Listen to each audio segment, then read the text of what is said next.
En 1981, Coluche et Véronique Colucci, qui est décédée il y a 5 ans jour pour jour des suites d'un cancer, divorçaient. Malgré leur rupture, celle qu'il a soutenue lors de la création des Restos du Cœur et y a consacré le reste de sa vie, a continué de l'aimer et de le considérer comme l'homme de sa vie. Il n'y a pas eu de rupture d'amour. Nous avons rompu avec la vie quotidienne mais nous nous sommes toujours aimés, avait-elle déjà expliqué dans les colonnes de Paris Match. Celle qui avait été promue officier de la Légion d'honneur pour son engagement auprès de l'association en janvier 2017 avait rencontré l'humoriste en 1969. Leurs regards s'étaient croisés pour la première fois au café de la Gare, à Paris, alors qu'elle était étudiante en journalisme. Quand j'ai vu débarquer Michel, le prénom de Coluche. Note de la rédaction, au café de la Gare c'était ahurissant. C'était tout à la fois, la timidité, la force, le rire, j'ai été séduite du premier coup, se souvenait-elle. En 2016, au micro d'Europe 1, avant d'ajouter, je suis beaucoup retournée au café de la Gare.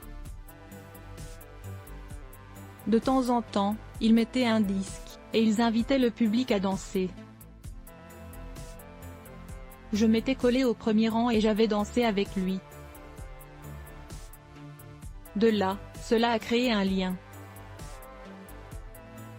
Il ne se trouvait pas assez beau en 2006, encore pour Paris Match, Véronique Cantor de son vrai nom expliquait que Coluche avait mis beaucoup de temps avant de réaliser qu'elle avait eu un véritable coup de foudre pour lui. Au début, il ne me croyait pas quand je lui ai avoué que j'étais amoureuse de lui. Il a fallu que je rame pour le lui faire comprendre. Il ne se trouvait pas assez beau, pas assez intelligent. Mais pour moi, il avait toutes les qualités requises pour devenir l'homme de ma vie. Mais il a fini par le réaliser et de là, leur histoire d'amour a pu définitivement commencer. 6 ans après leur première rencontre, les deux tourtereaux se sont mariés. De leur amour sont nés 2 enfants, Romain, en 1972, et Marius, en 1976. Mais comme évoqué précédemment, leur histoire n'aura finalement pas duré. Après ça, Coluche est tombé amoureux de Frédéric Faille-Bernstein, qui est resté auprès de lui, jusqu'à son tragique accident de la route en 1986 qui lui a été fatal. La dernière femme de sa vie est aujourd'hui l'épouse de Pierre Lescure, figure de la télévision.